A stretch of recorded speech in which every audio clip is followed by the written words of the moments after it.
장르가 뭐니 아주 논쟁적인 코너죠. 경제 코스들의 치열한 머니 토론, 생각이 달라 시간입니다. 자, 여러분 혹시 이런 영상 보신 적 있으신가요? 친구가 카톡으로 야 이거 꼭 봐야 된다 하면서 보내온 이 영상. 썸네일에는 빨간 글씨로 세계 경제 붕괴 임박 이렇게 써 있고, 배경엔 지구본이 막 펑펑 터지고 있고 달러는 막 불타고 있고, 어디선가 한 번쯤 접해 보셨을 법한 경제 음모론인데요. 경제를 이해하는 건 마치 수학처럼 어렵지만 반면 경제 관련 음모론은 영화나 소설처럼 흥미롭기만 한데요. 문제는 이런 음모론이 어느 순간 진실인 것처럼 퍼져서 많은 사람들을 혼란에 빠뜨린다는 겁니다. 그렇다면 오늘의 질문입니다. 세상에서 가장 악명 높은 경제 음모론은 무엇일까요?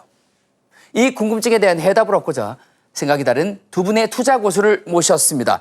출연자 두 분 소개하기 전에 한 말씀 드리자면, 믿거나 말거나 확인되지 않은 음모론은 여러분의 판단을 흐릴 수 있다는 점 유의하시면서 시청해 주시면 감사하겠습니다. 자, 생각이 다른 두 분, 주제가 주제인인 만큼 막강한 라인업으로 모셔봤습니다. 생각이 달라 코너의 인기 남들입니다. 인기 남돌이기도 하고요. 너튜브에서 많은 팬을 가지고 있는 분들이죠. 슈카월드 코믹스의 알상무 오동석 팀장님 함께해 주시고요. 안녕하세요. 안녕하십니까. 네. 증시각도기 TV의 곽상준 매트릭스 파트너스 대표님 함께해 주십니다. 안녕하십니까. 네, 안녕하십니까. 그 시계 부장님에서 대표님으로 크게 승격을 하셨습니다. 큰 부에서 부가 없는 데로 가다 보니까 그냥 대표가 되었습니다. 부장에서 부가 빠져 있어서 없어져가지고, 네. 너무 부담스러우셨군요. 네, 그러니까 부서를 이렇게 형성할 만큼 숫자가 많지 않아요. 네. 이게 작은 회사라서 어쩔 수 없이 대표를 하는. 그리고 이제 또 제가 입이 좀 험하다 보니까 큰 회사에서 상당히 부담스러워하다 보니 그런 부분도 있습니다. 입이 험한 관계로 네. 그냥 회사를 차리신 걸로. 예. 대표님을 어쨌든 승격을 하셨습니다. 축하드립니다. 네. 네. 곽 대표님 잘 모시도록 하겠습니다. 자, 곽 대표님이 네, 부장님에서 대표님으로 승진하셨습니다. 네네. 언제 승진 소식을 또 들려주시죠? 저예요? 네. 저도 대표를 노리고 있습니다. 네. 그 머지않아서 소식이 있는 겁니까? 아마 그렇게 될 수도 있긴 한데. 네. 근데 항상 노리고 있는 거죠. 사실 그 금융업 하는 분들의 어떤 꿈이라고 할까요? 네. 마치 야구를 하는 친구들이 네. 항상 마음속에 투수의 꿈을 가지고 있듯이 네. 금융업을 하는 사람들은 항상 자기의 회사를 만드는 꿈을 가지고 있어요. 그렇군요. 네. 이거 자체가 음모론. 어떤 면에서? 자, 오늘 주제가 경제 관련 음모론인데요. 음모론이라는 것은 뭔가 약간 불량식품 같아서 음지에서 자꾸만 생겨나는 것 같습니다. 오늘은 도대체 이런 음모들이 어떻게 생겨났고 왜 이런 것이 퍼지는지, 이런 것에 속지 않으려면 어떻게 해야 되는지 두 분과 경제 음모론에 대해서 낱낱이 파헤쳐 보도록 하겠습니다. 인터넷이나 유튜브를 보면 넘쳐나는 것이 음모론이잖아요. 먼저 워밍업으로 경제 분야를 떠나서 요거는 솔직히 좀 웃겼다. 뭐 누가 봐도 음모론 티가 나는 그런 애교 수준의 음모론 어떤 게 있었을까요? 장모님. 네. 네. 좀 기억나시는. 예. 오늘 음모론이 주제라서 네네. 제가 온 건 적절한데 죄송합니다. 네. 음모 전문가시기도. 예, 제가 온 건 적절한데 네네. 음모론의 위험성을 경고하고 속지 말라고 저를 오라고 하신 건 실수인 것 같습니다. 왜냐하면 제가 말씀드리면 설득되실 수도 있어요. 네네네. 네, 어쨌든 네. 그래서 진짜처럼 보일 수 있기 때문에 네. 조심해야 된다. 하지만 이제 속으면 안 되는 음모론이 하나 있습니다. 어떤 제가 겁니까? 볼 때는 네. 정말 이거는 좀 그렇다. 이거는 여기까지는 내가 받아들일 수 없다 하는 네. 음모론이 있는데, 어떤 음모론입니까? 저는 그 reptilian 음모론이 있거든요. 굉장히 유명한 건데. 넵틸리언. 네, 그게 음모론. 이제 파충류 인간이란 뭐 뜻이에요. reptilian이. 네, 넵틸리언. 그 서양 쪽에서 주로 있는 건데, 네. 그 파충류 인간들이 인간 세계에 스며들어서 인간 세상을 조종하고 있다라는, 처음 들어보시는 것 같은데요. 저는 표정이. 처음 들어봅니다. 이게 뭐, 너무 무슨- 애니메이션 같아가지고. 우리는 그런 생각 전혀, 한국 사람들은 잘 모르는데 네. 서양 세계에서는 굉장히 유명한 거예요. 그렇습니까? 그래서 유명인들이나 사람들 그 TV에 나왔을 때 잠깐 화면을 보면 이렇게 눈이 파충류 눈처럼 네. 변하는 동영상들이 꽤 있어요. 아, 그거 다 AI 아닙니까? AI거나 네. 예전에는 이제 약간 어떤 카메라 각도나 뭐 이런 것 때문에 그렇다고 했는데 요즘은 굉장히 선명하게 죄송합니다. 굉장히 선명하게 아, 그 파리 눈처럼 보이는 그런. 파리는 약간 파충류는 이렇게 세로로 아, 돼 있잖아요. 아, 뭔지 봤습니다. 네. 저 본 적 있어요. 그 유명인들이 그런 사람이 많다. 내 눈을 깜빡이고 이렇게 옆으로 갈 때 가끔 이렇게 세로로 이렇게 맞아요. 되는. 맞아요. 그리고 혀도 가끔 이제 이렇게 네네. 낼름할 때 네네. 그 파충류 뱀 혀처럼 네네. 그런 영상들이 있거든요. 그거를 근거로 그 파충류 인간들이 인간 세상을 지배하고 있다. 근데 파충류 인간들은 그럼 어디서 온 거야? 네. 거기서 좀 갈려요. 어떤 사람들은 지저인이다. 네. 땅 속에 사는 인간들이다. 어떤 사람들은 외계에서 온 파충 그 V처럼 옛날에 그 드라마 있었잖아요. V 외계에서 파충류 네네. 외계인이 와서 네. 그 있는데 아직도 그쪽은 합의가 안 됐어요. reptilian의 정체에 대해서 reptilian을 믿는 사람들 간에서도 합의가 안 돼 있어요. 아, 그들끼리도 지금 전쟁이 일어나고 있군요. 전쟁까지는 아닌데 서로 비난해요. 네. 네가 틀렸다고. 네. 하지만 reptilian은 있다. 그런 그렇게 믿는 분이 많아요. 많으시군요. 생각보다 그 영상 가보시면 조회수가 엄청나요. 아, 그 영상 확실히 보긴 봤습니다. 보셨습니까? 지금 굉장히 그 기가 많이 죽었어요. 왜 갑자기 그러세요? 음모론의 대왕을 모시고 네. 음모론 얘기하려니까 할 말이 없다. 지금 보니까는 그 백과사전 한 2페이지 넘기신 거잖아요. 음모론 백과사전 중에. 아직 넘기실 거 엄청 많잖아요. 앞에 띠지 읽은 겁니다. 아, 네. 아, 책 띠지를 지금 읽었다고 말씀해 오늘 주셨습니다. 방송은 자리 잘못 폈다. 뭐 이런 느낌 많이 듭니다. 저는 지금. 네. 아, 넵틸리에서 기가 많이 죽으셨군요. 네. 네네. 가끔씩 알상무님이 눈이 세로로. 그럴 수 있습니다. 예. 그러고 보니까 약간 느낌이 예, 예. 네, 좀 다른. 그 reptilian 관련 그 소설이나 영화에서 보면 자기가 reptilian인지 모르고 있다가 나중에 깨닫게 되는 그런 시나리오도 꽤 있어요. 나중에 어떻게 깨닫게 되죠? 나중에 뭐 알을 낳게 되나요? 예, 파충류 인간이니까. 네. 예. 자, 그렇다면 이번에는 진짜 이건 너무 같다 싶으셨던 음모론 하나씩만 말씀해 주신다면요, 박 엘비스 대표님. 프레슬리 생존설이죠. 네. 네네. 죽었는데 죽은 게 아니고 어디 숨어서 계속해서 작곡하고 있고. 이거는 마이클 잭슨도 있었잖아요. 네, 그렇죠. 네네. 그러니까 이게 엄청난 팬심을 가진 사람들이 떠나보냈지만 떠나보내지 못하는 그런 게 아닌가 싶습니다. 그리고 자꾸 비슷한 사진들이 예. 비슷한 뒤태, 비슷한 움직임을 갖고 있는 분들의 어떤 영상이나 사진이 자꾸 포착되면서 그렇죠. 예, 그러니까 이 너무 보고 싶은 커지는 거예요. 너무 보고 싶은 거예요. 네. 너무나 좋아했던 스타를 그냥 갑자기 보내게 되니까. 그렇죠. 그래서 그런 마음들이 이런 음모론을 만드는 것 같습니다. 근데 이거는 사실은 말이 좀 안 되는 거죠. 그렇죠. 네. 네. 그리고 또 저는 이런 걸 들어봤는데요. 9.11 테러 뭐 자작극성 그것도 네. 음모론이잖아요. 그 굉장히 근데 그 영상 보면 신빙성 있게 많이 만들었어요. 네. 예, 왜냐면 그 소위 말하는 딥스테이트나 또는 그런 세력들이 미국에 있는 금을 캐가기 위해서 그 사건을 저질렀다. 금을 훔쳐가기. 예, 그래서 그 폭파하는 당시 그 시점에 바로 지하에 있었던 창고에서 금을 다 빼갔다. 굉장히 설득력이 있는데 아무도 확인을 안 해주니까 네. 이게 진짜인지 아닌지 정확히 모르고 지나가는 거죠. 어차피 이렇게 확인을 할 수 없는 예, 상황이니까요. 네. 또 어떤 게 있었을까요? 여기 음모론의 대가가 나오셨기 때문에. 어디까지 해야 되지? 굉장히 이제 유명한 게 네. 지구가 평평하다. 이건 음모론은 아니고 약간 네. 믿음에 가까운데 지구가 평평하다고 믿는 분이 꽤 있습니다. 제가 예전 진짜요? 가장 최근에 본 거는 미국인의 한 10% 정도가 지구가 평평하다고 믿는다라는 조사도 있고요. 혹시 가방끈이 짧아서 그런 게 아니라 진짜 그렇게 믿는 분들이 근데 생각해 보시면 10%요? 지구 둥근 거 보셨어요? 직접 눈으로? 지구가 글쎄요, 제가 어디 우주로 가서 직접 본 건 아닙니다만은. 근데 한국에서는 지평선이 없으니까 못 보지만 네. 미국은 넓은 땅이라 네. 지평선이 보이잖아요. 근데 지평선 보면은 이렇게 그냥 반듯하지 사실은 이렇게 공률은 안 보이잖아요. 수평선도 잘 안 보입니다 사실은. 아니 그럼 망원경을 네. 당겨서 보면 네. 10km 이후는 보여야 되는데 네. 그 10km가 넘어가면 지평선이 돼서 그 다음에 안 보이는 거예요. 밑으로 내려가서. 네. 네. 10%는 망원경이 없나 봅니다. 어쨌든 네네. 여전히 지구가 평평하다고 믿는 분들이 많고 왜냐하면 우리가 실제로 인간이 체감할 수 있는 증거 그러니까 어떤 현상을 볼 수 있는 것 중에서는 평평하다는 게 몇 가지는 들어맞는 게 있어요. 실제로. 그리고 어떤 겁니까? 우리가 지구가 둥글다는 걸 아는 건 TV에서 보는 거죠. 네. 지구에서 우주선이 찍었더니 둥그네. 네.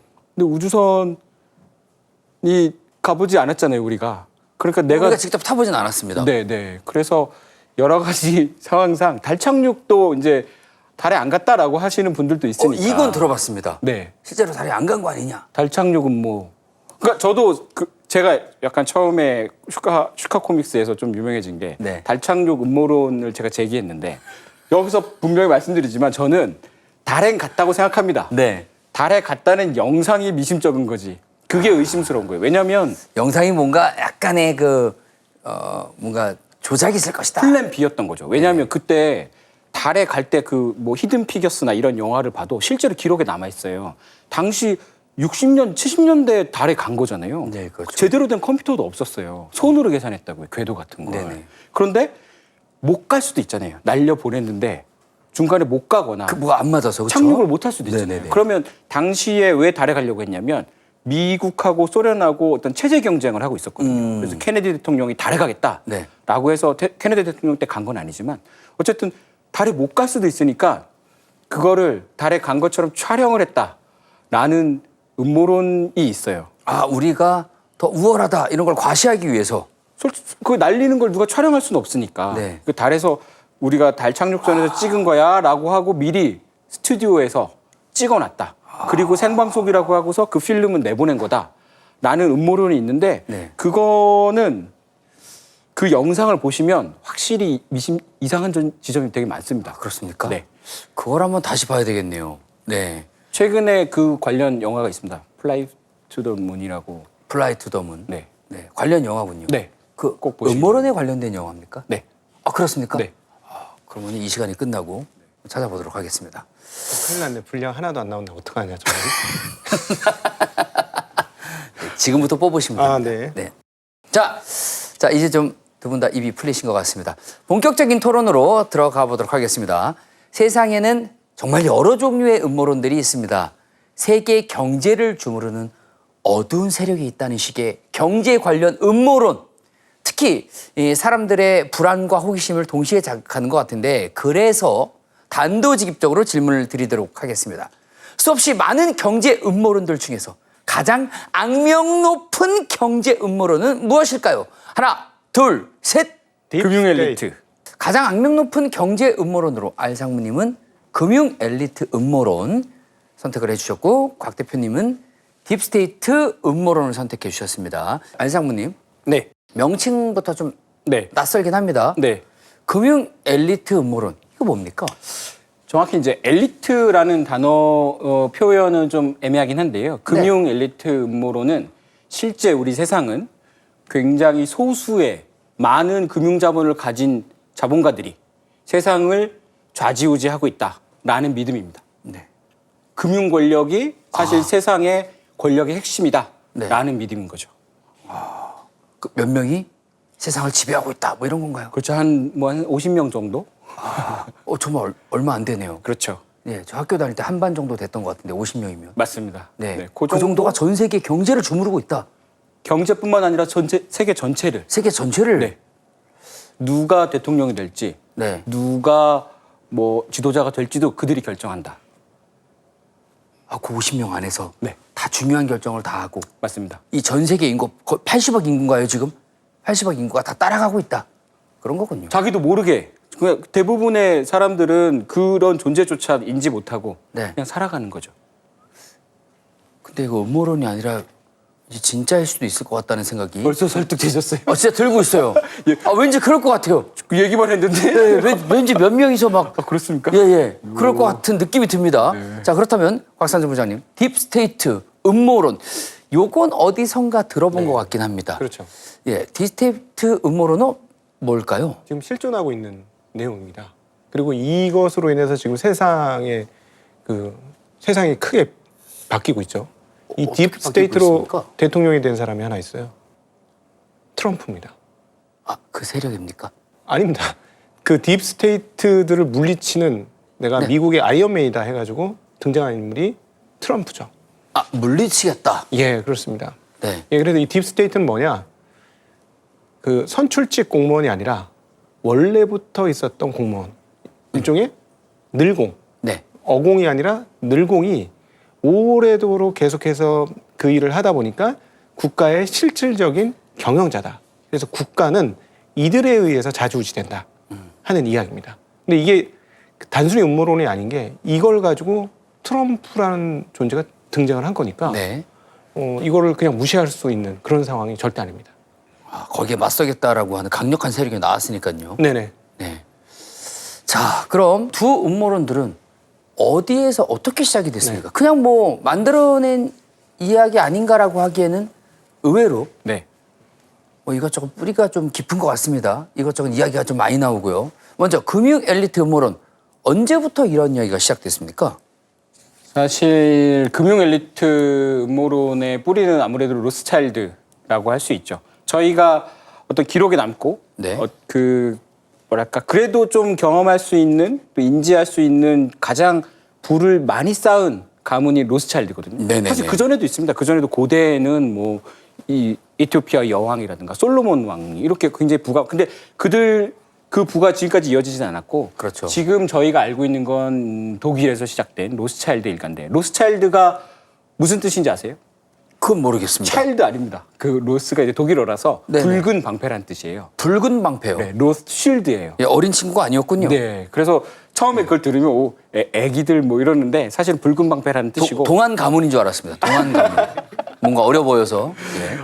로스차일드 일가가 원래는 그 당시 독일은 대공이라고 부르는 그런 그 어떤 귀족 같은 게 있었는데 네. 그 귀족들의 재물을 좀 관리해주다가 부를 많이 쌓게 돼요. 그래서 로스차일드 최초의 이 아버지가 마이어 암셀 로스차일드입니다. 마이어 암셀이에요. 아들이 4명 있어요. 사실은 더 많은데 어쨌든 공식 아들은 4명입니다. 아, 공식 아들이 있고 비공식 아들이 있습니까? 그렇다고 하더라고요. 그 공식 아들들을 영국하고 독일에서 시작됐는데 네. 영국하고 오스트리아하고 프랑스하고 뭐 이런 데로 보냅니다. 네. 유럽을 그래서- 보냈군요. 네, 유럽 전체로 보내요. 그래서 최초의 국제 금융 시스템을 만듭니다. 그래서 환전도 해주고 네. 여기서 뭐가 비싸면 금이 당신은 근본이 째니까 네. 금이 여기서 비싸면 사서 이쪽으로 옮기고 차익 거래도 하고 그러면서 로스차일드가 전 세계 왕가한테 돈을 빌려주기 시작합니다. 왕한테. 아, 은행 업무, 그러니까 마치 대부업처럼 그렇죠. 돈을 빌려주는 걸 시작했다고요? 이게 언제적입니까? 그 시작은 좀 늦게 시작했지만 본격적으로 된 건 한 15세기, 16세기. 아, 엄청 오래됐네요. 네. 원래 유럽 왕들은 그 세금을 마음대로 못 걷어요. 네. 우리나라 왕들은 되게 전제군주잖아요. 그러니까요. 세금을 막 걷으면 돼요. 네. 근데 유럽 왕은 세금을 못 걷어요. 왜냐면 귀족들이 있기 때문에 봉건제라서. 네. 그래서 돈을 못 걷기 때문에 사치를 하고 싶거나 막 비싼 걸 사고 싶거나 네. 전쟁을 하고 싶으면 돈을 빌려야 됩니다. 돈 있는 사람한테 가서. 왕인데도. 네. 네. 그리고 은행 시스템이 미흡하다 보니까 로스차일드는 이제 그 유대인이거든요. 네. 유대인들이 금융업을 중세에서 할 수 있었으니까 거기 가서 야, 돈 좀 빌려줘. 그럽니다. 그러면 돈을 빌려주고 그러면 유대인들은 사실 유럽 사회에서는 조금 그 대우를 못 받던 민족이거든요. 네. 근데 왕한테 직접 돈을 빌려주고 왕한테 그럼 저한테 뭐 해주실 거예요? 그러면 일종의 어떤 독점권 같은 걸 줍니다. 네. 내 세금 나중에 세금 거두면 이걸 너한테 줄게. 아, 그때부터 빅딜이 있었군요. 맞아요. 그래서 로스차일드를 비롯한 다른 가문들도 있습니다. 롬바르드 뭐 이런 가문들도 있는데 네. 그들이 왕한테 직접 큰 돈을 모아서 주면서 성장하기 시작해요. 그래서 나중에는 엄청난 정보 네트워크를 그 구축하게 돼요. 네. 그래서 가장 유명한 게 그 워털루 전투에서 네. 나폴레옹하고 영국하고 싸울 때 네. 누가 이겼냐를 먼저 알았다. 가장 먼저 영국에 있는 로스차일드가 알아서 네. 영국 국채를 일종의 시장 조작 같은 걸 해서 굉장히 큰 돈을 벌었다. 이거는 그냥 공식적으로 알려진 일화예요. 아, 그건 완전히 사실이 팩트군요. 지금 말씀해 주신 것까지는. 아니요, 음모론의 세계에서는 정확한 팩트는 없습니다. 아, 팩트는 없는데 기록으로 남아 있거나 뭐 이런 건 아니고. 기록은 없어요. 아, 이야기가 약간 구전동화처럼. 전해주고 있습니다. 네, 여기선 요렇고, 네. 여기선 요렇게 얘기가 되고, 네. 이런 거 전래동화, 구전동화 뭐 이런 거군요. 그런데 이제 로스차일드가 확실히 굉장한 부를 쌓은 건 맞아요. 그래서 심지어 어떤 사람들은 프랑스 혁명조차도 처음에는 로스차일드가 의도하진 않았지만 나중에는 로스차일드가 왜냐면 그 프랑스 혁명을 부르주아 혁명이라고 부르는 사람들도 많거든요. 그러니까 왕을 타도하고 약간 중간 계층이 그쵸. 그러니까 네. 공화국이라는 게 사실은 왕이 없어지는 거예요. 네. 왕이 없어지면 누가 거기서 제일 뭐랄까 좋아라고 하면 금융가, 법률가 이런 사람들 상인들. 부르주. 네, 네, 그렇죠. 그래서 왕을 타도하는 혁명을 그 로스차일드가 나중에 지원했다라는 얘기도 있어요. 그러면 지금 이 얘기를 들어보니까 로스차일드 가문이 지금의 금융 엘리트로 이어졌다. 네, 그렇죠. 이런 이야기 같습니다. 미국의 JP 모건의 맞습니다. 뿌리도 로스차일드죠. 아 그렇습니까? 네. 로스차일드가 JP 모건을 지원했고요. 네. 왜냐하면 당시 1, 2차 대전 때문에 유럽이 전화에 휩싸이잖아요. 네. 근데 금융은 안정적인 데서 해야 되거든요. 그렇죠. 그리고 이제 근본이제다 보니까 부를 유럽에 둘 수가 없었던 거예요. 근데 당시 1, 2차 대전을 거치면서 미국이 강성해지니까 네. 원래도 약간 미국 쪽으로 금융이 가고 있었는데 조금 그렇지만 미국을 세운 건 프리메이슨이거든요. 네. 미국의 건국의 아버지들은 프리메이슨이에요. 네. 이건 아니 그들은 대놓고 자기가 프리메이슨이라고 밝힙니다. 네. 네. 그래서 이 프리메이슨들은 금융자본을 엄청 싫어해서 처음에 못 가다가 프리메이슨은 또 뭐죠? 좀 어렵네요, 점점. 미궁으로 빠져들고 있습니다. 거기까지 가나요? 네. 프리. 메이슨은 석공, 네. 자유석공이란 뜻이에요. 네. 프리메이슨은. 프리메이슨. 네. 그래서 그렇습니다. 프리메이슨은 네. 중세 유럽은 거주의 자유가 많지 않았거든요. 네. 근데 유럽은 그 나중에 성당을 짓는 걸 그 왕이나 귀족들이 자기의 어떤 부를 과시하거나 네. 네네. 나에 대한 그 신에 대한 그 마음을 표현하는 걸로 해요. 근데 석공은 굉장히 수학도 잘해야 되고 엄청난 고 기술을 가진 엔지니어였던 거예요. 네. 그러다 보니까 키울 수가 없죠. 한 곳에서.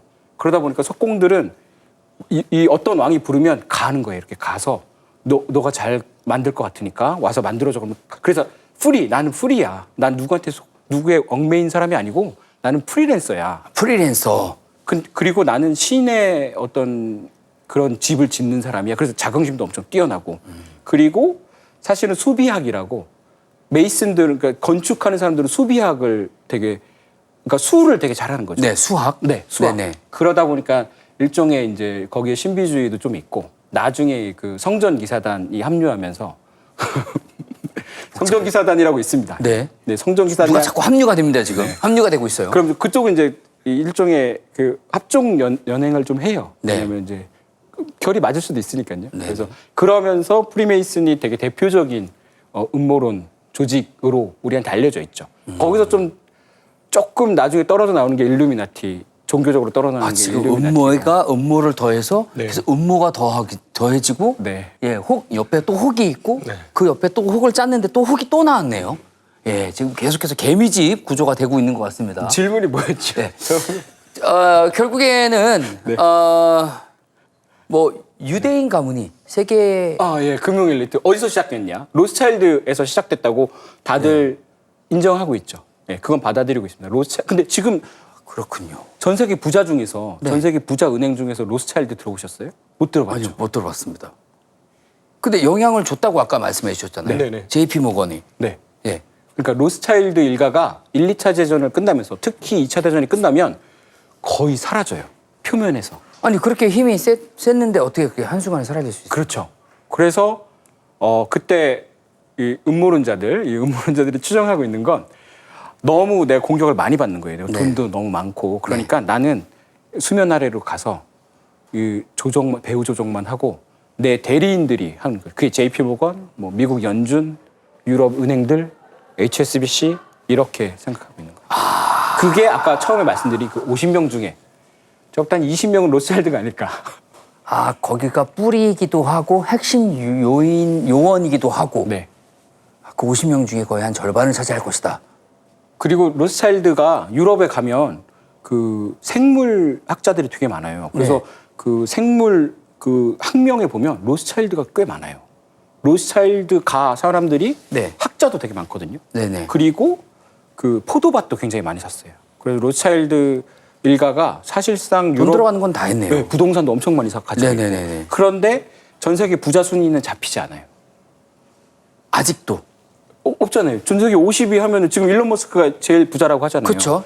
근데 그냥 감춰져 있는 거 아닐까요, 그러면? 그 집계하는 게 뭐 또 다른 음모론은 로스차일드의 부가 얼마인지 카운트 집계하는 건 불가능하기 때문에 그렇다. 아니요. 그건 금기다. 아, 그 알려고 하지 마라. 다친다. 네, 그런 얘기가 있는데 이거 다 음모론입니다. 예. 제가 오늘 말씀드린 거 다 음모론이에요. 네. 아, 근데 왠지 이 중에 몇 개는 또 진짜 같고, 예, 뭔가 역사를 제가 좀 역사에 무지해가지고, 역사를 캐다 보면 뭔가 여기서 진짜도 있을 것 같은 그런 느낌이 듭니다. 그럼요. 진실이 안 섞여 있으면 음모론이 힘을 못 얻죠. 그렇죠. 몇 개는 진짜여야지 이게, 그럼요. 네. 이게 소위 이게 딱딱 맞아 떨어져, 퍼즐이 맞아 떨어져서, 와, 이거 맞잖아. 이렇게 되는 거잖아요. 그렇죠. 곽 대표님 어떻게 생각하십니까? 이 그렇죠. 퍼즐 어떻게 생각하십니까? 중간중간에 사실이 끼어 있죠. 로스차일드 실존 인물이고 네. JP 모건한테 사실 JP 모건을 대리인으로 썼다는 것도 사실이고. 네. 그러니까 암묵적으로 영향력을 굉장히 많이 발휘했을 것은 분명히 맞고. 그렇구나. 네. 근데 이제 현대 와서는 많이 달라진 거죠. 이 부분에서는 조금 생각이 달라지는데 주식 시장이 네. 저는 로스차일드의 그 영향력을 완전히 뒤집었다. 이런 생각이 제일 많이 드는 게 그들이 뒤에서 얼마나 많은 돈을 가지고 있는지 모르겠지만 그 부자 순위 따져보면 부동산 많이 갖고 있는 사람들이 아니라 주식 많이 갖고 있는 사람들이잖아요. 그렇죠. 그러니까 뭐 어찌 되었건 뭐 이 달러 기축이 너무나 통화가 약세가 돼서 그랬건 어쨌건 세계에서 지금 최고의 부자들은 다 주식 부자들이니 그 로스차일드의 그 영향력의 힘은 지금은 좀 뒷단으로 넘어간 거 아닌가 하는 생각도 해봅니다. 지금 힘이 많이 빠졌다. 아니, 빠진 건 아닌데 다른 사람이 너무 커진 거죠. 네. 그 그대로 있지만 네. 다른 가치들이 막 등장하면서 조금 힘이 약해졌다. 네. 이렇게 보시는 거군요. 자, 그럼 이번에는 딥스테이트라고 불리는 그림자 정부, 숨은 뭐 권력자들, 세상을 조종하는 진짜 배우 딥스테이트 음모론은 또 과연 어디서부터 시작이 된 겁니까? 이거는 그 우리 알상무님께서는 음모론을 얘기했습니다. 처음에는 사실로 시작했고 네. 지금은 이제 많은 그 뭐라 그럴까 약간의 억측들이 섞여 있는 거라서 음모론이라고 얘기할 수 있는데 네. 이 딥스테이트 이론은 사실이에요. 아, 음모론이 그러면- 아니라는 얘기지. 진짜예요. 그럼 여기까지 하도록 하겠습니다. 네. 저희 음모론 특집이어가지고. 그러니까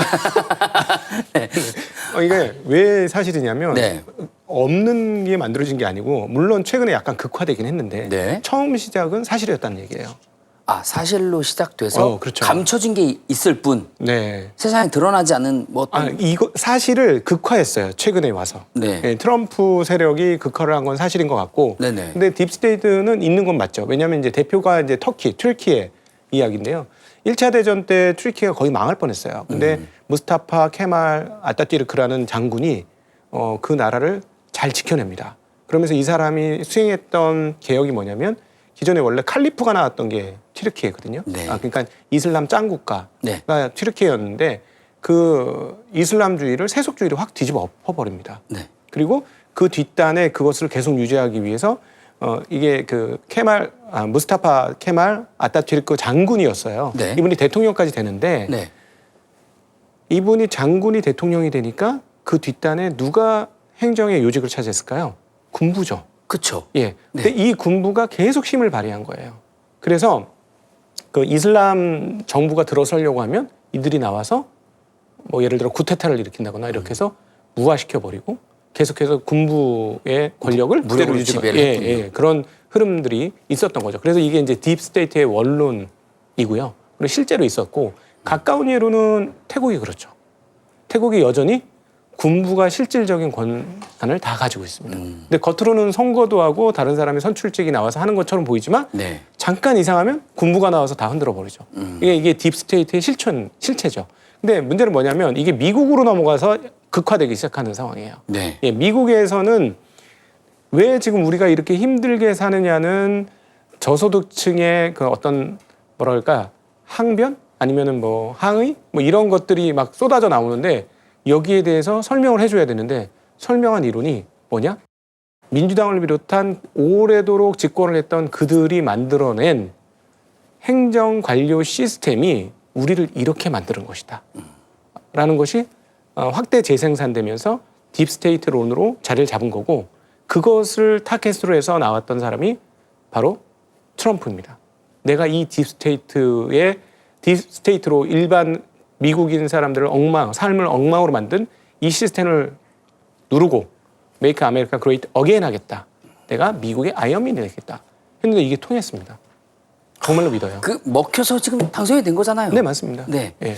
그러니까 이 두 음모론이 상당히 다른 게 하나는 위에서 지배하면서 찍어 누르는 거고 하나는 아래서부터 올라와서 세상을 바꾸는 네. 그런 음모론이네요. 네, 그렇습니다. 네. 아, 장모님은 딥스테이트에 대해서 생각이 좀 다르실 것 같습니다. 저도 딥스테이트는 실제 한다고 생각합니다. 실제로 관료주의가 너무 오래되다 보면 네네. 관료들이 선출직이 아닌 네. 국민의 선택을 받은 선출직이 아닌 관료가 스스로 판단하기 시작하는 때가 있거든요. 그게 이제 관료주의의 폐해이기도 하고 네. 특히 군부는 뭐 아까 터키 말씀하셨지만 일본 군부 같은 경우는 2차 대전 때 어떤 심지어 잠깐 요 단어는 좀 이상한데 어쨌든 자기들 왕의 말도 안 듣고 막 했거든요 전쟁을.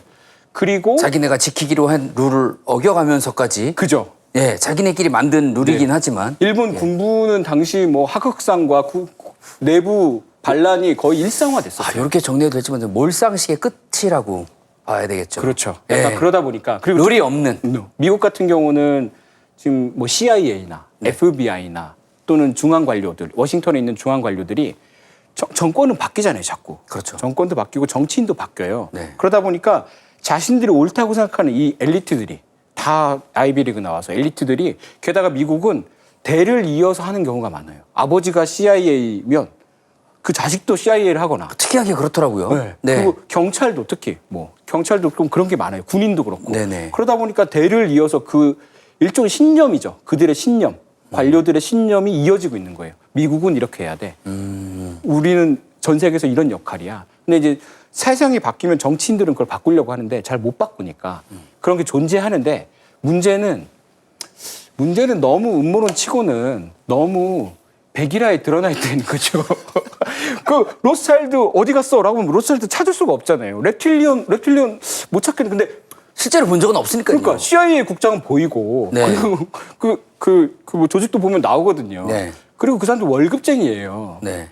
그 월급쟁이라고요. 그냥 약간 내 생각은 있지만 어쨌든 보직 변경되면 그 일을 못 해요. 네. 그래서 저는 약간 음모론 치고는 너무 얕다. 너무 허술하다. 얕다. 그러니까 네. 음모론의 그 어떤 맛이 없다. 음모론은 그 약간 좀 의구심이 들어야 되는데 너무 그럴듯해. 그러니까 아니 안 돼 있어. 아니, 그리고 그렇게 볼 게 한 번 듣고 잊어버리는 음모론인 거지. 아니 근데 꼭 그렇게 볼 게 아니라 저는 이 딥스테이트가 한국에도 존재한다고 봅니다.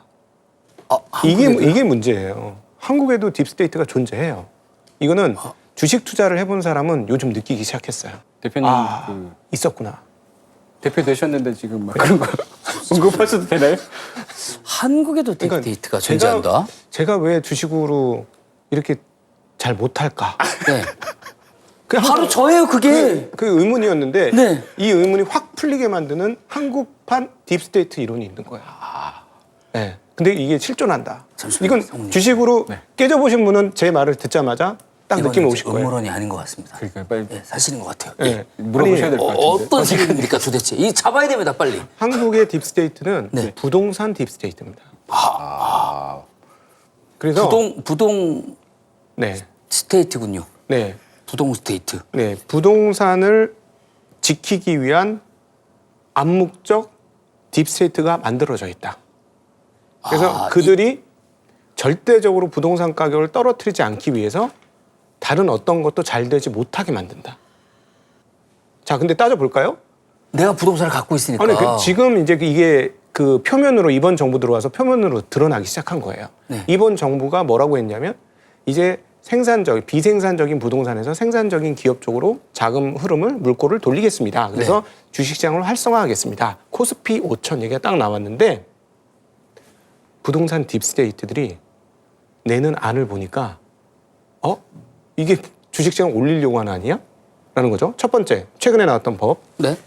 주식 양도 차익세 그 대상을 50억에서 10억으로 대주주를 낮춥니다. 맞습니다. 10억 원을 가진 사람이 대주주라는 이름으로 둔갑시켰어요. 네. 그리고 또 배당소득 분리과세를 하겠다고 해서 이게 많은 사람한테 혜택이 있어 했는데 실제로 뚜껑을 따고 보니까 일부 영역은 세금을 더 내게 만들었어. 네. 이런 것들이 도대체 왜 나타났느냐? 한국 주식시장에서 정이 떨어지게 만들어야 되겠다. 그래야만 부동산으로 가는 돈이 지켜질 것이기 때문에. 근데 최근에 한 4, 5년의 흐름을 보면 주식시장의 정부 자금이나 정책 자금이나 뭐 이런 거, 뭐 증환기금이나 이런 것들이 있기는 있으나 사용된 적은 한 번도 없다. 네. 그런데 부동산은 사적 계약인 전세 자금을 정부가 보증을 해주더라. 그리고 주가가 부동산 가격이 떨어지려고 하니까 신세가 보금자리론, 특례 보금자리론 등등 온갖 금융 정책이 나오더라. 네. 라는 거죠. 그러니까 이분들 입장에서는 절대 주식이 좋으면 안 되는 거야. 왜냐하면 이쪽으로 돈이 빠져나가면 이쪽이 어려워지니까. 그렇죠. 예. 그래서 한국에 실존하는 딥스테이트가 분명히 있다. 라고 저는 주장합니다. 이거 제 주장이에요. 제가 만들어 왔어요, 오늘. 그 대표님, 이게 네. 주장이 아니라 이 세력이 네. 분명히 존재하는 것 같거든요. 그럼 안 돼요. 저 큰일 나는데. 그럼 저 네. 잘못되는 거 아닙니까? 네. 네. 박상준 대표님의 주장일 뿐입니다. 네. 실제로 그런 분을 저는 만나지 못했고요. 네. 자, 근데 곽 대표님, 우크라이나 전쟁의 배후에 딥스테이트가 있다. 네. 이런 주장도 있다고 하는데 이거는 뭡니까? 충분히 그렇죠. 이거는 그렇게 주장할 만한 충분한 거리가 됩니다. 왜냐하면 사실 우크라이나 전쟁이 계속되면 누가 좋을까요? 누가 좋은 사람이 있습니까? 아무도 안 좋은 거 아닙니까? 전쟁이 계속되면 누가 좋죠? 무기를 파는 사람. 그럼요. 네. 그럼 그 무기를 파는 사람들이 계속해서 장사를 잘하도록 하려면 전쟁이 빨리 끝나면 좋을까요? 늦게 끝나면 좋을까요? 그 사람들 입장에서는 오래 끌어야 되죠. 그렇죠. 그러니까 장사의 네. 마인드로 본다면. 그렇죠. 네. 그러면은 그 산업체들은 그 전쟁을 지속할 거냐 끝낼 것이냐를 결정할 수 있는 관료들에게 로비를 하겠죠. 그러면 이 로비로 전쟁이 이어진다고요, 계속? 충분히 그럴 수 있죠. 왜냐면 그 금액이 막대하니까. 막대하죠. 네. 이렇게 우리가 이렇게 주식 투자하는 그런 금액은 아니잖아요. 그렇죠. 네. 네. 뭐 당연히 뭐 몇천억 단위가 기본일 거고 네. 몇 조로 왔다 갔다 하는 돈이니까. 그럼요. 그리고 전쟁 비용 몇십 조로 왔다 그렇죠. 갔다 할 수도 있기 때문에 맞습니다. 그 로비가 통할 것이다. 금액이 워낙 커서. 네네. 그래서 그것들을 관료들이 안 끝내고 그대로 유지시킨다. 그러니까 이것도 결국 딥스테이트들에 의해서 세계의 흐름이 망가지는 것이다. 딥스테이트는 나쁘다. 뭐 이런 식의 논리로 가는 거죠. 하지만 저도 그렇다고 생각하거든요. 네. 실제로 미국이 2010년 초반부터 포리인 어페어스나 미국에 있는 싱크탱크들이 있습니다. 군사 관련 외교 정치 싱크탱크들이 있어요. 네네. 그들이 보고서를 계속 이제 내는데 그건 공개돼요. 그쪽에서 중국하고 러시아를 견제해야 된다. 군사적으로. 네. 근데 당시만 해도 클린턴 정부, 오바마 정부까지만 해도 오바마 정부 초기까지만 해도 미국은 중국하고 협조를 통해서 세계 경제를 이렇게 키우고 있었어요. 네네. 생각해 보시면 그랬었거든요. 그렇죠. 그런데 오바마 정부 때 국무장관이 힐러리 클린턴이었거든요. 힐러리 클린턴이 미얀마를 갑니다. 미얀마가 중국하고 붙어 있거든요. 육로로. 미얀마는 군사 정권이고. 네. 거기서 미얀마를 미국의 어떤 파트너까지는 아니지만 군사적으로 미국 쪽으로 붙도록 그 회유를 합니다. 그리고 동맹국이 될 것을 네. 권유했군요. 그리고 오바마 정부도 2015, 16부터 공식적으로 피봇 투 아시아라고 아시아로 우리가 돌아간다. 원래는 그 2차 대전 이후에 일본을 떠나면서 아시아는 약간 그냥 일본과 뭐 중국과 대만도 철수했잖아요, 옛날에. 그렇죠. 아시아는 우리가 아시아까지는 뭐 그렇게 제어하지 않을게라고 했는데 피봇 투 아시아로 다시 옵니다. 왜냐면 아시아에 중국이 러시아가 있으니까. 그래서 우크라이나 전쟁도 사람들이 왜 하필 우크라이나야? 우크라이나도 러시아랑 붙어 있거든요. 러시아가 가장 두려워하는 건 육로로 치고 우리나라 38선처럼 그렇게 돼 있지 않아요. 유럽은 그냥 국경이 열려 있어요. 그래서 자유롭게 왔다 갔다 하잖아요. 그렇죠. 우크라이나에서 탱크가 진격하면 모스크바까지 금방 갑니다. 그러니까 러시아도 그 우크라이나를 내버릴 수가 없는 거예요. 그걸 알고 있었어요. 그래서 생각해 보시면 우크라이나도 지금 젤렌스키 대통령인데 그 전에 우크라이나도 친러가 있고 친서방이 있었어요. 네. 그래서 계속 내전이 있었어요. 실제로 쿠데타도 있었고. 이미 안에서는 싸우고 있었군요. 그렇죠. 그거를 이용하자고 미국 싱크탱크들이 굉장히 많은 보고서를 냈고 그 보고서가 있어요. 실제로. 그걸 이용해야 된다. 그래서 러시아가 뭐 이쪽 동쪽으로 전진한다든가. 당시 러시아하고 미국하고도 굉장히 친했습니다. 네.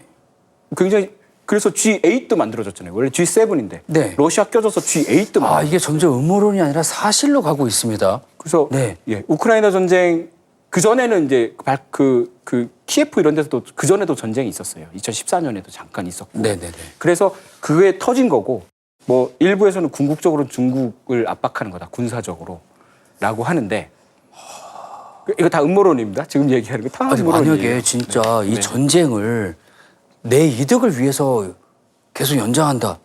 그럼 너무 나쁜 새끼들인데요. 그렇죠. 너무 나쁜데요. 네네. 왜냐면 사람들이 뉴스를 보면 뭐 전보다야 이 전쟁 뉴스가 조금 줄어들었긴 했지만 계속해서 사람들이 다치고 소중한 생명들이 그럼요. 그죠? 네. 네, 죽음을 맞이하고 이런 모습들이 계속 나오면서 아니 도대체 저걸 왜 하고 있나?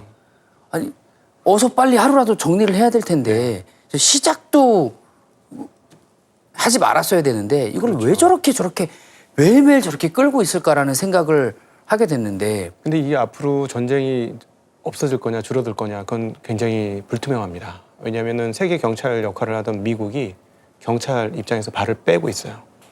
나 살기 힘드니까 니들 알아서 해라. 이렇게 미국이 자기네가 살기 힘들다고 지금 빼고 있는 겁니까? 네, 발을 빼기 때문에 예전에 굉장히 적극적으로 개입했잖아요. 그렇죠. 이제는 근데 자기네가 어렵다고 발을 빼고 있어서 곳곳에 이런 국제적인 전쟁이 일어날 가능성은 매우 높고요. 이번에도 지금 최근에 우크라이나하고 이제 러시아하고 평화 협상을 하게 되는데 여기서 또 트럼프의 사업적인 기질이 좀 드러나는 대목이 하나 있는데 여기서 또 장사를 하고 싶은 마음이 있는 것 같아요. 아, 장사 좀 그만했으면 좋겠어요. 그분은 그렇게 왜냐하면 힘든 분도 아닐 텐데. 이거는 러시아하고 서로 입맛이 딱 맞았어요. 네. 그래서 회담 끝나고 나서 사실 미국이 얻은 게 뭐냐 이러는데 보니까 미국이 얻는 게 있을 것 같습니다. 왜냐하면 러시아는 나토의 우크라이나 방어를 결단코 원치 않습니다. 네. 그러면 누가 가야 되느냐? 전쟁 안 나게 하려면 미국이 가야 되겠죠. 그렇죠. 예, 그러면 그 주둔 비용을 어떻게 처리할 거냐? 아마 제가 보기에는 유럽한테 영수증을 꺼내서 달라고 할 가능성이 매우 높습니다. 네. 아, 이거 보이지? 예. 우리 요만큼 했어. 내놔. 이렇게 되는군요. 예, 그렇게 될 가능성이 매우 높죠. 원래 우리는 하고 싶지 않은데 유럽의 안정을 지키려면 우리가 갈 수밖에 없네. 러시아가 원치 않잖아, 나토를. 뭐 이렇게 될 가능성이 지금 보입니다. 너네 돈 많잖아. 그렇죠. 내가 좀 이렇게 경찰 해줄 테니까 돈 좀 줘. 이렇게. 네. 아, 그런 계산까지 하고 있는 거군요. 네. 그래서 그런 얘기가 있습니다. 전쟁만큼 이문이 많이 남는 비즈니스는 없다. 아, 전쟁이 많이 남는다. 전쟁이 가장 돈이 된다. 금융 음모론에서도 그런 얘기가 있고 실제로 아까 말씀드린 로스차일드 아버지 로스차일드가 지나가듯이 이런 얘기를 합니다. 내 아들들이 전쟁을 원하지 않는다면 유럽에서 전쟁은 일어나지 않을 거다. 왜냐하면 전비를 안 대주니까. 그만큼 전쟁에 돈이 많이 들어가고 그렇죠. 힘들다는 얘기군요. 하지만 내 아들들이 전쟁을 원하면 전쟁은 일어나고 우리는 돈을 번다라는 의미인 거죠. 실제로 전쟁이 나야. 근데 2차 대전 후에 네. 인류가 경제 성장률이 급속히 올라가거든요. 네네. 왜냐하면 전쟁이 일종의 어떤 광기 상태인 거잖아요. 네. 막 무리한단 말이죠. 그러다 보니까 생산도 많이 하고. 그럼 전쟁 때는 이제 고용이 완전 고용 상태예요. 네. 그러다 보니까 뭔가 그리고 좀 조직화되다 보니까 그게 끝나고 나면 생산성이 확 올라갑니다. 전쟁하면서 막 원래는 놀고 있을 만한 과학자들 불러다가 막 개발하고 그러잖아요. 그래서 약간 인류가 안타깝지만 전쟁을 통해서 뭐랄까 성장한 건 맞는 것 같아요. 그래서 이제는 근데 그런 일이 벌어지면 안 되는데 지금도 여전히 그런 생각을 갖고 있는 네. 세력과 존재들이 있다는 거잖아요. 그렇죠. 죽을려면 너네나 죽어라. 제발 무고한 사람들을 좀 이렇게 희생으로 몰아가지 말고. 아 근데 그게 의도적인 건지 아니면 어떻게 하다 보니까 그렇게 되는 건지는 사실 불분명해요. 죄송합니다. 제가 좀 전에 했던 얘기는 만약에 있다면 네, 맞아요. 그들에게 메일링을 좀 하기 위한. 네. 아유, 예. 너무 이거는 예. 그 한국의 대표 문화인으로서 꼭 하셔야 되는 네. 말이었다고 생각합니다. 돈이 중요하지만 네. 100%는 아니잖아요. 전부는 아니잖아요. 우리는 문화 강국에서 살아야죠. 그렇습니다. 네. 자, 알상무님. 네? 금융 엘리트가 일으킨 것으로 의심받는 사건들도 네. 만만치 않게 많다고 그렇죠. 들었습니다. 그렇죠. 자, 다시 얘기하면 일부 사람들이 그렇게 믿고 있다고 말씀드리는 겁니다. 대표적으로 어떤 사건들이 있습니까? 여러 개가 있죠. 그러니까 그래서 이제 저희 업계에서는 일종의 양털깎기라고 하거든요. 네. 양털 깎기요. 그게 어떤 의미냐면 네. 돈을 빌려줍니다. 네. 특히 이제 부가 굉장히 많이 쌓여 있는 게 서양 쪽이니까 서양 쪽에서 아시아나 신흥국에 돈을 빌려줍니다. 이것도 해봐, 저것도 해봐, 대출을 많이 해줘요. 네. 그래서 이제 그 나라가 일종의 돈이 왜 이렇게 많지 하면서 산업이 좀 일어나다가 나중에는 금융, 부동산 이런 데 거품이 낍니다. 네. 그럼 이제 양처럼 양털이 이렇게 쭉 이렇게 자란 거죠. 네네. 그러면 양털 깎는 거 영상 보셨죠? 양 네. 잡아가지고 찌찌 깎고 빼잖아요. 나면은 앙상하잖아요. 그죠, 그죠. 생각보다 뭐가 없잖아요. 그래서 그 금융자본이 양 대충 통통해졌네. 양 잡아서 쭉쭉 양털 다 가져가고 다시 이제 앙상한 추운 데 내보낸다. 네. 계속 주기적으로 양털을 깎는다. 이게 양털 깎기거든요. 이게 혹시 일본 버블 경제? 그렇죠. 일본 버블 경제도 네. 그 플라자 합의로 엔이 강해지면서 네. 일본이 엔이 강해서 수출이 안 되다 보니까 경제 성장률이 떨어지다 보니까 내부적으로 금리를 엄청 낮추고 금융 완화를 하면서 버블이 내부적으로 생겼어요. 네. 그래서 부동산 가격이 엄청 올라갔죠. 그렇죠. 그런데 어느 순간 대장성 우리 치면 경제기획원이었는데 그쪽에서 대출을 쬐기 시작합니다. 그래서 부동산이 폭락하는 거죠. 그것도 마찬가지로 뭐 의도적인 거다라고 하는데 우리가 경험한 가장 강력한 양털깎기는 한국이 경험한 건 IMF죠. IMF. 네. 1997년에 있었죠. 기억납니다. 금모으기 운동. 맞아요. 네. 우리나라도 마찬가지예요. 우리나라도 당시 단기 외화 자금, 달러 자금이 엄청 많이 들어왔었어요. 근데 어느 순간 갑자기 단기 자금을 회수하기 시작하죠. 양털 깎기가 시작됐군요. 그 전에 이제 태국에서 문제가 생기긴 했는데 네. 그때 이제 그걸 눈치채고 들어오신 분이 조지 소로스 이런 분들이죠. 네. 그런데 더 결정적인 건 1998년에 우리 97년에 있었고 97년에 우리가 IMF가 있었음에도 불구하고 연준 미국 중앙은행은 금리를 올리고 있었습니다. 네. 그래서 1998년에 러시아가 일종의 모라토리움 내가 국채를 발행했어요. 루블화로. 러시아 네. 돈은 루블화거든요. 네, 루블. 루블화로 발행했는데 갑자기 못 갚겠는데? 그럽니다. 좀 기다려줘. 지금은 못 갚아. 라고 했어요. 배차라로 나가군요. 근데 그게 금융사에서 되게 특이한 게 내 네. 돈이란 말이죠. 우리가 원화 국채를 발행하면 네. 그냥 원화를 찍어서 주면 돼요. 네. 근데 갑자기 러시아가 루블한데 달러 채권도 아니고 루블한데 갑자기 못 주겠는데? 그럽니다. 네. 그러면서 러시아가 모라토리움에 빠지면서 LTCM도 망하고 그러면서 97년에 아시아가 무너지고 그다음에 미국도 쭉 무너져요. 서양까지. 네. 그래서 미국에서는 연준이 금리를 인하하지만 그래서 사람들이 당시 LTCM이라고 굉장히 유명한 헤지펀드가 있는데 굉장히 큰 헤지펀드였어요. 네. 그쪽도 놀란 게 아니 왜 자국 통화 국채를 모라토리움을 선언하지? 라고 했었어요. 그런데 그때 기록을 보면 그때 대통령이 옐친이었거든요. 네. 옐친 밑에 관료들이 모라토리움 선언하기 전에 금융가들을 만납니다. 서양 서구의 독일 뭐 이쪽 금융가들 만나요. 네. 그래서 그 금융가들이 모라토리움 잠깐 못 갚는다고 하고 우리 부채를 정리합시다라고 조언한 게 아니냐라는 음모론이 있어요. 거기서 일어난 혼란에서 돈을 벌 수 있으니까. 이게 또 그 금융 엘리트들을 모은 거군요. 결국엔 또 다시 그죠? 그러니까 조종할 수 있는 그쪽 세력들. 음모론을 치면 태국부터 무너뜨리기 시작, 동남아부터 이 일종의 버블. 동남아에서 제일 큰 시장이 태국이니까요. 일본은 한 8년, 10년 전에 한번 해먹어봤잖아요. 네. 동남아를 무너뜨렸어. 한국도 무너뜨렸어. 근데 아직도 버티고 있네? 러시아까지 무너뜨렸어. 그러면서 아시아 전체가 자산 가격이 폭락하거든요. 그때 이제 다 들어와서 사는 거다. 그러려고 한 거다라는 음모론이 있습니다. 그때 치고 들어와서 그렇게 보면 또 기가 막힌 계획이기도 하고. 그렇죠. 네. 그게 만약에 의도해서 한 거라면 네. 천재들인데요. 근데 의도해서 한 거라면. 아니요. 그러니까 그건 굉장히 쉬운 로직이에요. 내가 이렇게 하면 시장이 무너질 거다. 네. 알아요. 그렇게 만들기만 하면 되는 겁니다. 근데 그 만들 수 있는 러시아 관료들을 설득만 하면 되는 거예요. 근데 러시아 관료는 왜 해? 러시아 관료도 야 너도 이렇게 하면 돈 굉장히 많이 벌 수 있어라고 하면 되는 겁니다. 그래서 러시아가 관료들이 부패가 많이 일어나면서 그래서 푸틴이 등장하기 시작해요. 일종의 러시아 딥스테이트들이 있었던 거죠. 그들을 내가 처리해주겠다고 하면서 푸틴이 나와서 지금까지 권력을 쥐고 있는 거예요. 여기 지금 이 흐름에서 네. 금융적 뒷단이 있어요. 네네. 그래서 우리 일반인들이 여기서 이제 안 당하려면 꼭 네. 기억하셔야 될 게 뭐냐면 금리가 낮아졌을 때 버블이 끼기가 좋습니다. 돈을 쉽게 빌리니까 네. 시중에 돈이 많아지는 거잖아요. 네네. 금리가 낮아진다는 건 시중에 돈이 엄청나게 풍년이 된다는 겁니다. 그렇죠. 그러면 사람들이 흥청망청해지거든요. 네. 근데 그런 시절이 그런 시기가 한 2년 정도 지나면 사람들 머리가 정지가 되면서 앞으로도 영원히 호황일 거라고 생각해요.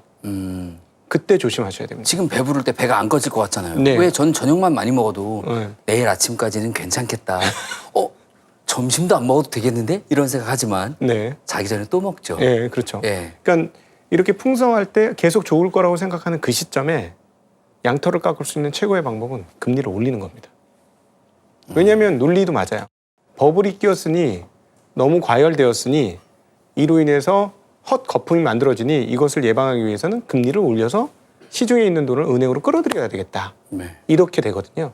근데 금리를 좀 급하게 올리게 되면 버블이 커질수록 버블의 폭락 속도는 매우 빠르게 나타납니다.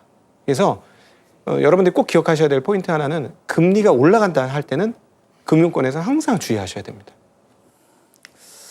그리고 전 세계 금리를 결정하는 게 미국 중앙은행인데 네. 미국은 중앙은행이 없습니다. 미국은 시스템만 있어요. 국가 한국은행 같은 그다음 네. 뭐 어디 다른 나라의 각각에 있는 국가의 중앙은행 같은 중앙은행이 아니에요. 단일 미국은. 중앙은행이 없어요. 이건 리저브 또 시스템이에요. 이건 또 처음 알았습니다. 그러니까요. 네. 아니 중앙은행 없이 네. 그 큰 나라가 돌아갈 수 있는 겁니까? 그러니까 거기 이름이 FRB잖아요. 네. 보드예요, 보드. 연방준비제도입니다. Federal Reserve System이에요. 그리고 자, 이 음모론에 영어까지 나오니까 네. 머리가 어지러지해지고 있습니다. 그 미국 중앙은행 역할을 하고 있죠, 미국이. 그 네. 페드라고 우리가 페드라고 부르는데 줄여서 네. 연방 기구는 아닙니다. 네. 어쨌든 근데 그거의 주인은 그냥 은행이에요. JP 모건, 골드만삭스가 그 은행의 주주예요. 정부 지분은 하나도 없습니다. 그러니까 일종의 은행 연합회가 모여서 전 세계 금리를 결정하고 있는 거예요. 지금 우리가 살고 있는 세상은. 그러니까 은행연합회가 돈을 찍어내는 걸 결정하는 거고요. 네. 그러면 점점 금융 엘리트는 사실로 밝혀지고 있는 건가요? 근데 그 연준의 주주 있죠. 네. 주주가 누가 얼마큼 지분을 가지고 있는지는 정확하지 않습니다. 아까 말씀하셨던 그 그쵸. 로스차일드의 약간 그렇게 보고 있어요. 다들 드러나지 않는 진짜 주주가 있고 드러나는 주주들이 있는데 정말 음모론이 생기기 딱 좋은 시스템과 이 역사를 거슬러 봐도 다 이것도 음모론이고 이것도 세력이고 이것도 이 세력이 한 것 같고 이것도 기획한 것 같고 이래서 이런 결과를 도출해내려고 이렇게 한 것 같고 다 이렇게 맞아 떨어진단 말이죠. 그런데 아까 전에 우리나라 얘기 나왔잖아요. IMF 배후에 금융 엘리트가 있다는 음모론. 요거에 대해서 곽 대표님의 생각이 어떠신지요? 이거는 뭐 충분히 그럴 수 있다라고 봅니다. 네. 그럼 이 우리나라가 그렇게 힘들었던 IMF도 네, IMF도 사실 앞서 말씀해드렸던 그런 배경과 더불어서 또 하나의 배경이 더 있는데 일본이 갑자기 금융적으로 굉장히 어려워졌습니다. 네. 네, 일본이 금리가 오른 거죠 그때. 네. 일본이 금리가 올라가면서 일본 금융이 굉장히 경색됐고 네. 일본의 금융 경색은 또 미국발로 이루어진 거죠. 그러니까 사실은 그 금리를 통해서 한국이 무너지는 과정들을 만약에 의도할 수 있는 존재가 있다면 그렇게 만들었을 수도 있는 거죠. 자, 이런 음모론들 의외로 믿고 있는 사람이 꽤 많다고 말씀드렸죠. 한 사람 추가됐습니다. 제가 지금 점점 이 음모론에 지금 빠지고 있는 것 같습니다. 이러면 안 되는데. 네. 자, 그렇다면 이런 음모론이 퍼지면 우리 일상이나 경제에 영향을 미칠 것 같거든요. 제 생각에는. 이런 음모론인데도 불구하고 영향이 미쳐질 것 네. 같거든요. 곽 대표님, 네. 딥스테이트 음모론은 실제로 어떤 파장을 남겼을까요? 그러니까 이게 그 실제 하더라도 네. 음모론으로 가면 남 탓하고 끝나거든요. 네. 그러면 이게 자기 삶을 변화시키지 못해요. 그러면 실제로 음모론이 사실이라 할지라도 준비를 하면 되거든요. 그래서 금융 쪽에서는 꼭 드리고 싶은 말은 내 능력을 벗어난 레버리지를 사용하는 것을 조심하시라라는 말씀을 드리고 싶습니다. 실제로 그런 음모론을 가진 사람들이 있더라도 내가 거기에 당하지 않으려면 내 체력에 맞는 수준으로 내가 돈 관리를 해야 된다. 그러면 그 음모론이 실제로 가동이 되더라도 나는 다치지 않는다. 네. 근데 만에 하나 그 음모론 탓만 하면 내 현재 상황들을 개선시킬 일을 저희가 안 하게 되죠. 쟤 때문이야. 다 쟤 때문에 그렇게 된 거야. 저들 때문에 그렇게 된 거야. 하고 그게 사실 감정적으로는 제일 해결하기 편한 해결법이에요. 그러나 나의 현실을 바꿔주지 못하니까 저는 음모론은 그래 음모론이 사실일지라도 나는 그것이 내 삶에 영향을 미치지 못하도록 해야 되겠어. 이렇게 마음의 결단을 할 필요가 있다라는 말씀을 드리고 싶어요. 저는. 아, 근데 초반에 이런 말씀이 인상적이네요. 무리하지 말 것. 네. 네, 절대 영향을 받을 정도로 무리하거나 오버해서 투자를 하거나 네. 한 곳에 몰빵을 하는 것은 네. 하지 말 것이라는 얘기 인상 깊게 들었습니다. 제가 무리했었거든요.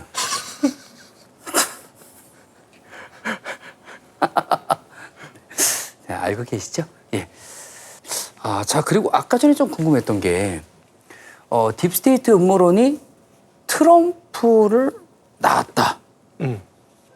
뭐 이런 그렇죠. 식의 표현을 해주셨는데 네. 그건 맞는 얘기입니까? 그게 이제 그런 딥스테이트론이 미국의 일반인들한테 광범위하게 퍼지게 된 핵심적 사건은 리먼 브러더스 2008년도 금융위기 사태예요. 네네네네. 근데 금융위기 사태가 끝나고 어떤 일이 벌어졌냐면 금융가들은 대부분 다 살아났어요. 살아났을 뿐만 아니라 금융위기인데. 예, 금융위기에서 왜냐하면 정부가 무한정의 유동성을 풀었지 않습니까? 네네. 무한정의 유동성을 풀어서 망해가는 은행들을 다 구제해 준 거예요. 뭐 구제 금융이라고도 표현이 되고. 근데 그 구제를 받을 때 금융회사들은 다 구제를 받았는데 일반인들은 나락에 빠진 거죠. 왜냐하면 부동산 엄청난 대출을 받아가지고 집을 샀는데 집을 다 날려먹은 거잖아요. 네네네. 미국의 일반 중산층 이하의 사람들은 그래서 오히려 리만 브러더스 사태 이후에 삶이 너무나 피폐해졌습니다. 하우스 거지가 됐죠. 집은 네. 있는데 거지인. 그래서 기억하실 텐데 아큐파이드 월스트리트라 그래서 1%가 99%를 다 가지고 있다 하는 운동들이 벌어진 거예요. 네. 네, 그러니까 나의 삶을 이렇게 도탄에 빠뜨려 놓고 본인들은 잘 먹고 잘 사네. 호가호의 호의호식하네. 이런 상황들이 펼쳐진 걸 눈에 보고 미국인들 일반 정서에 이 딥스테이트론이 거의 보편적인 사실로 더 확산되었다. 이렇게 말씀드릴 수 있겠죠. 너네가 가지기 위해서 우리 걸 계속 빼앗고 있다. 네. 아, 이렇게 바라보는 거군요. 자, 알사무님. 금융 엘리트 음모론. 실제 경제에 어떤 영향을 미쳤습니까? 그 음모론이라고 하지만 네. 제가 말씀드린 거의 상당 부분은 기록이 있습니다. 그러니까 중간중간에 네. 사실이 껴있는 것 같았습니다. 그래서 제가 지금 음모론에 빠진 겁니다. 아니 그게 네. 뭐 일종의 회고록이나 또는 그 정부 기록 같은 건 있는 거예요. 그래서 나중에 사람들이 당시에는 이해할 수 없는 일들을 나중에 우리도 이제 정보공개법 같은 게 있잖아요. 네네. 우리나라도 있고 미국도 있고. 그렇습니다. 미국도 이해가 안 된 그 뭐 케네디 암살 사건도 이해가 안 됐잖아요. 그래서 정보 공개했는데 여전히 미궁에 빠져 있지만 제가 말씀드린 것 대부분은 80% 이상은 그 당사자들이 나중에 회고록을 쓰거나 또는 증언이나 기사예요. 그러니까 음모론이라고 하지만 우리가 지금 왜 그걸 음모론이라고 받아들이냐면 왜 음모론이 왜 생기냐면 이해가 안 돼서 납득이 안 되니까 그걸 이해하려고 음모론이 생기는 거예요. 그렇죠. 도대체 이걸 왜 하지? 맞는 퍼즐로 이렇게 맞춰놓고 네. 나머지 퍼즐 찾아가는 거잖아요. 그죠? 납득이 안 돼. 근데 설명을 안 해줘.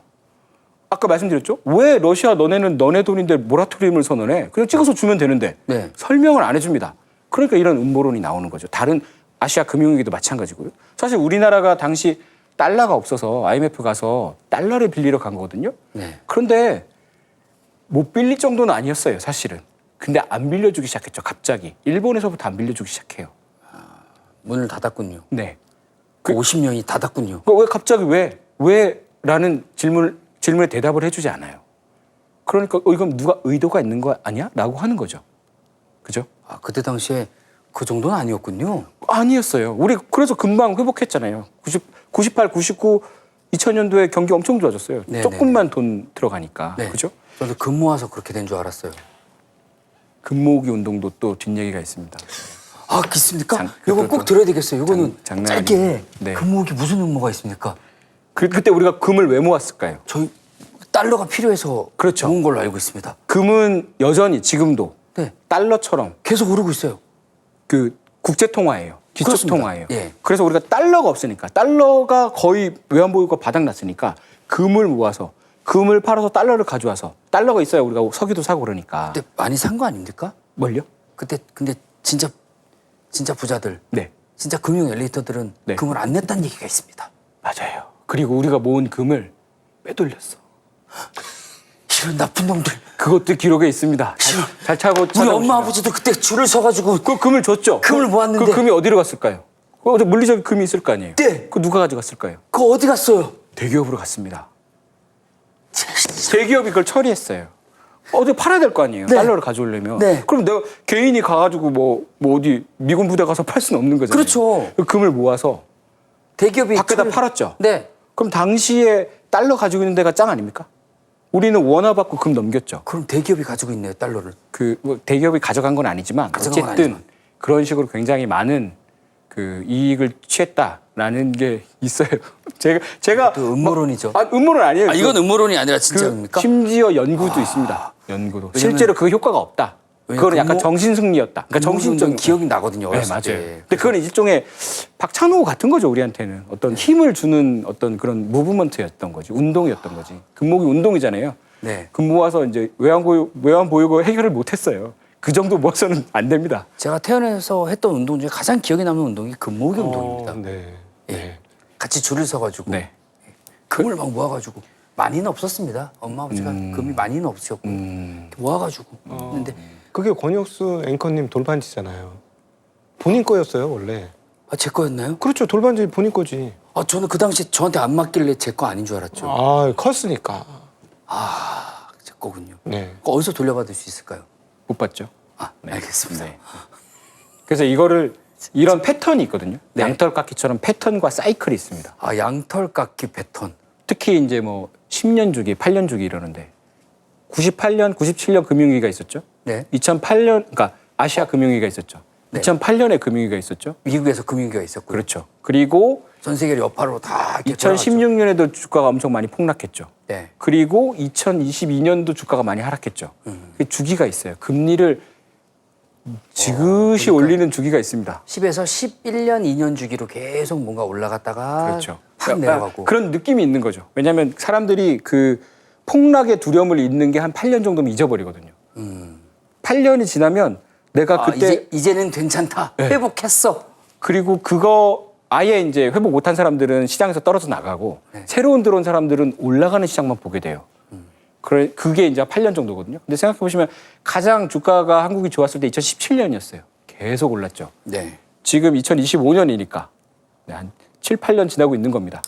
네, 잊어버렸죠. 아, 이제 올 때가 됐군요. 그래서 이제 슬슬 뭐 2026년 얘기, 2027년 얘기 네. 뭐 있는 거죠. 예. 그렇군요. 자, 오늘 생각이 달라 역시 치열한 토론을 벌였습니다. 경제 음모론들이 참 흥미진진하긴 하지만 한편으론 불안과 불신을 심어주기도 하고 또 사회 분열과 갈등을 조장하고 심화시키는 부작용으로도 이어질 수 있기 때문에 조심해야 될 것 같긴 합니다. 자, 특히 투자자라면 객관적이고 비판적인 시각을 갖는 게 무엇보다 중요할 것 같은데요. 마지막으로 이런 경제 음모론에 흔들리지 않고 속지 않으려면 우리 투자자들, 네. 우리 개미 투자자들 어떻게 해야 되는 겁니까, 알성님? 저는 좀 이제 다른 방법인데 그 큰 태풍이 오면 네. 배가 파손되지 않기 위해 선택하는 방법이 두 개입니다. 아예 무트로 끌어올리던가 네. 배를 이제 물에서 꺼내서 땅에 올려놔야 돼요. 네네네. 근데 항구에 어중간하게 넣어놓으면 이게 출렁출렁하면서 다 훼손되겠죠. 그죠? 여기 그 대는데 고기에 부딪히면서 부서져요. 네.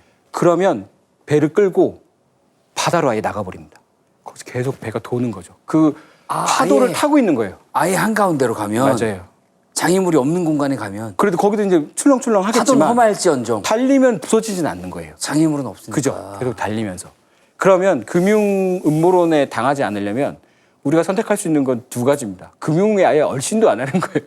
그냥 농사 짓고 뭐 이게 이거 몰라. 아예 안 듣는 방법이 있어요. 아, 그래서 친구 부모님이 귀농을 하셨군요. 뭐 농사도 이제 영향 받지만 네. 그냥 관계 없는 삶을 사는 거 뭐 주식 한 주도 안 들고 있고 뭐 뭐 그냥 연금 받고 살고. 아, 그냥 네. 세상에 혼자 떨어져서 사는 느낌으로. 그러면 좀 많이 안전하죠. 금융 음모론 쪽에서는. 근데 또 하나는 아예 빙이 되는 겁니다. 거기에. 어떻게 빙이 됩니까? 금융 음모론에 완전히 귀의하는 거예요. 주기가 왔어. 네. 그러면 이제 아까 말씀드렸죠. 배로 가는 것처럼. 네. 빠질 때가 됐어. 그럼 돈 빼. 아, 미리. 네. 네. 그리고 뭐 갑자기 연준이 금리를 올려. 이거 왔구나. 같이 가는 거죠. 그 50명의 사람과 같이 가는 겁니다. 50명이 내가 50명이다라고 생각하는 거예요. 계속. 51번째 멤버다. 네. AI 학습하는 것처럼 날 계속 학습시키는 거예요. 네. 요때쯤이면 금리를 올려서 시장을 무너뜨리겠구나. 나도 그쪽으로 가야지 하는 거죠. 그리고 이때쯤이면 들어 올리겠네? 같이 가는 겁니다. 근데 결국에는 네. 그게 제일 어려운 거잖아요. 어떤 게요? 예측하고 미리 움직이고 선빵을 때리고 죽지는 않는 거죠. 죽진 않는다 네. 적어도. 이 부분의 생각이 좀 다릅니다. 어떤 게 다르십니까? 이거는 너무 일반인들을 위해서 너무 대책 없는 얘기예요. 이건 죽으라는 얘기나 거의 제가 보기엔 제가 그 비슷해요. 말씀을 드리는 겁니다. 네, 이거는 너무 대책 없다. 본인은 프로였으니까 네. 이렇게 산전수전 겪으면서 견딜 수 있는 체력이 길러졌으니까. 배가 크잖아요. 네, 예. 그러니까는 뭐 4천억 운영하셨던 분이니까. 저희는 지금 오리배인데 네, 그러니까요. 이거 오리배 폭풍에 가면 그냥 뒤집혀요 바로. 오리배는 바로 뒤집히죠. 네, 바로 뒤집힙니다. 페달도 없어집니다. 네, 그러니까요. 네. 그거는 일반인들은 아닌 것 같고, 일단 저는 일반인들한테 드리고 싶은 얘기는 자기 분수에서 넘어가지 마라. 오버하지 마라. 네, 그래서 이 얘기는 제가 적었습니다. 네, 미수, 신용 이런 거 하지 마라 절대. 네. 그리고 자기를 믿지 마라. 전 너를 너무 믿었군요. 네, 자기가 잘할 거라고 믿지 마라. 그리고 철저하게 내가 초벌하는 걸 잘 알고 무리하지 말고 뻔한 것만 해라. 이 얘기를 2년 전에 해주셨어야 되는데 2년 동안 많은 일이 있었답니다. 2년 뒤에 웃으면서 인사드릴 걸 약속드리면서 자, 그럼 진짜 마지막으로 두 분은 그럼 결국 세상은 누가 지배한다고 생각을 하십니까? 짧게 한 문장으로 한 분씩 말씀해 주시면 되겠습니다. 안상문. 저는 근데 사실 저는 음모론을 믿는 쪽에 가까운데 네. 그리고 음모론 쪽으로 사고하려고 노력하거든요. 네. 왜냐하면 그래야 살아남을 수 있고 성공할 수 있는 시대라고 생각해요. 네. 그런데 실제로 세상을 움직이는 건 누굽니까? 그런 특정 주체가 아니고 사람의 마음인 것 같아요. 이 욕망이 들끓는 사람의 마음. 욕망이 없으면 자제하지 사실, 못하는 예, 이 욕망의 마음. 예, 모든 건 사실 욕망에서 시작되는 것 같아요. 더 갖고 싶고 내게 아닌데 뺏고 싶고 그러다 보면 뭔가 부자연스러운 것들이 생겨나고 그게 다시 무너지면 그러니까 정반합처럼 확 갔다가 다시 확 갔다가 그러면서 사람들이 그 연약한 마음의 음모론도 만들어내는 것 같아요. 결국 오늘 나눴던 어떤 전쟁도 그렇고 모든 것들이 다 맞아요. 욕망이네요. 그게 욕심. 몇 명의 사람일지언정, 많은 사람일지언정, 소수일지언정 이 욕망에서 시작이 됐네요. 욕망으로 폭망합니다, 여러분. 자, 어떤 세력이 세상을 지배한다고 생각하십니까? 저는 세상의 주인은 나다라는 생각으로 살으셨으면 좋겠어요. 내가 네. 주인이다. 세상의 주인이 분명히 밖에 있겠지만 그건 밖의 세상이고 네. 내가 관리할 수 있는 나이니 나의 주인은 내가 되자. 세상이 어떻게 돌아가더라도. 네. 이런 말씀 드리고 싶습니다. 금융에서도 반드시 필요합니다. 여러분, 세상의 주인공은 나고 내 욕망이 폭망을 만들기 때문에 여러분 무리한 투자는 삼가시길 바라겠습니다. 자, 두 분의 토론 잘 들었습니다. 다시 한번 여러분 검증되지 않은 음모론 조심하고 또 조심하셔야 되겠습니다. 자, 끝으로 오늘 두 분의 생각이 얼마나 달랐는지 캐시박스를 통해서 확인해 보도록 하겠습니다. 네. 하나, 둘, 셋! 10달러, 1달러. 두 분의 생각이 5.5달러 달랐네요. 아주 비슷한 부분이 많았던 것 같습니다. 네. 제가 이걸 든 이유가 있습니다. 왜 1달러를 드셨습니까? 음모론의 증거가 여기 있습니다. 소름 끼쳐! 보이시죠? 여기! 미국 돈 1달러 뒤에 이 일루미나티가 있어요. 피라밋과 전시안이 있습니다. 모든 것을 보는 눈이 보이시죠? 여기 보이고 있어요. 기독교 국가인 미국 지폐에 그러니까요. 피라밋이 있습니다. 왜 이런 게 있죠? 나 이거 여전히 쓸 줄만 있습니다. 알았지. 그죠? 세상에. 이걸 보고도 음모론이 터무니없다고 말씀하시는 건 약간 이제 깨닫게 되셨죠? 여러분 위험합니다. 여기서 벗어나세요. 어서. 10달러엔 또 어떤 음모론이 1달러에만 있는지. 있습니다. 1달러면 있습니까? 예, 알겠습니다. 치열한 토론 여기서 마치도록 하겠습니다. 예, 두 분 감사합니다. 네. 감사합니다. 고맙습니다. 네. 1달러에 이런 게 있는지 몰랐습니다. 위험한 세상이군요. 이게 미국의 휘장이에요. 이게요? 네.